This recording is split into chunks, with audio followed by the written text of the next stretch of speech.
I don't know what I would call this.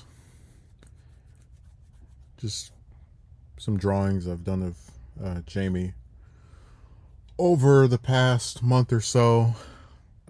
Could be a series of them depending on how many of them I do and if I feel like sharing it. Because I draw a lot of stuff I don't even put up anywhere. There's this one frame in Halloween 4, close to the start of the movie after it's before she goes to bed or is trying to go to bed and encounters the illusion of Michael, where you get like a really clear close up shot of Daniel Harris's face. And I tried to base this off of that shot. Again, the issue here is that it's kind of in the dark. And I don't know, I guess I like this likeness the most of any of the ones I've had before. And it's just more of a, sort of just focus on like those, I don't want to say like the big doughy eyes, but just kind of, the dark brown eyes, which anytime you're drawing something where that has a dark color, it's harder to see the details in it when it's colored. Like, for example, I have really dark brown hair to where even my own dad, shows you how well he knows me, has mistaken it for being black. And if it's in the sun or some other setting where, it's kind of like got light on it, you can see that it's a very dark brown and the different like strands and pieces. Whereas, if you're in the dark, it just all looks like one, big detailless blob.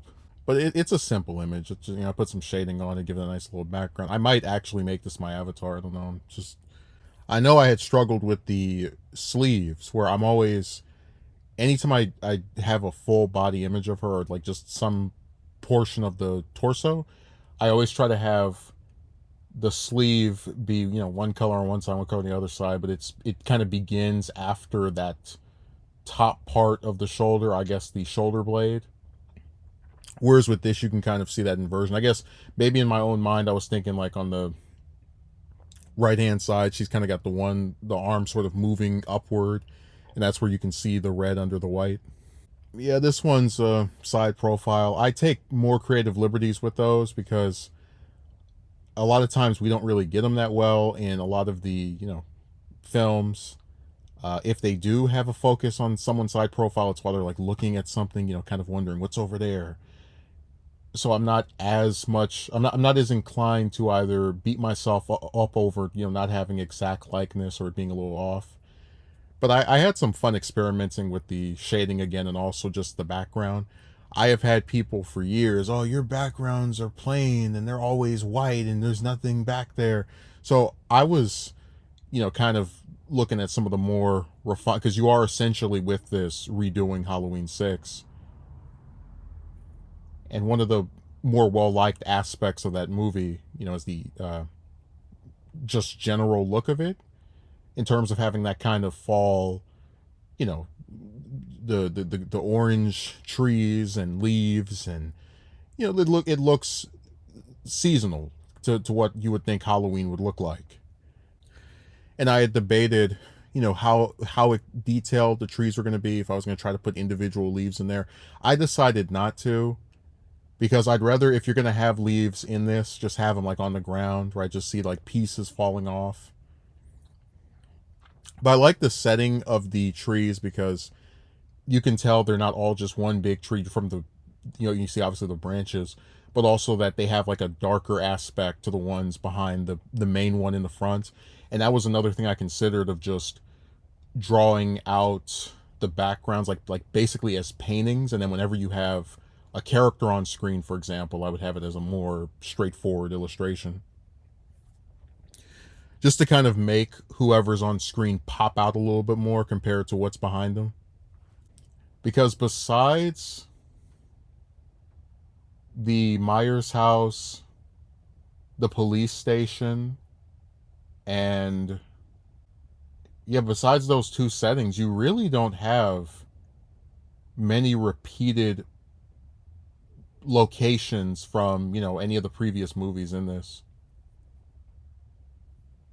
So it gives me a lot of wiggle room in terms of how do I want this spot to look, this area to look.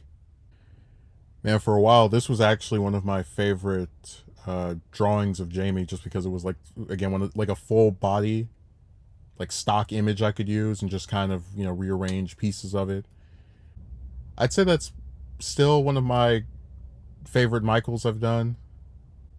Well, the idea with this is that there's kind of been something of a progression with her character in terms of, being very afraid in the fourth movie, and to, obviously still being afraid in the fifth, but more open to this idea of them having a connection, or there being something there, to where in this, hypothetical sixth, she would follow up more on that in terms of, maybe he does want some kind of connection with me. Maybe there is some humanity in him that's still there.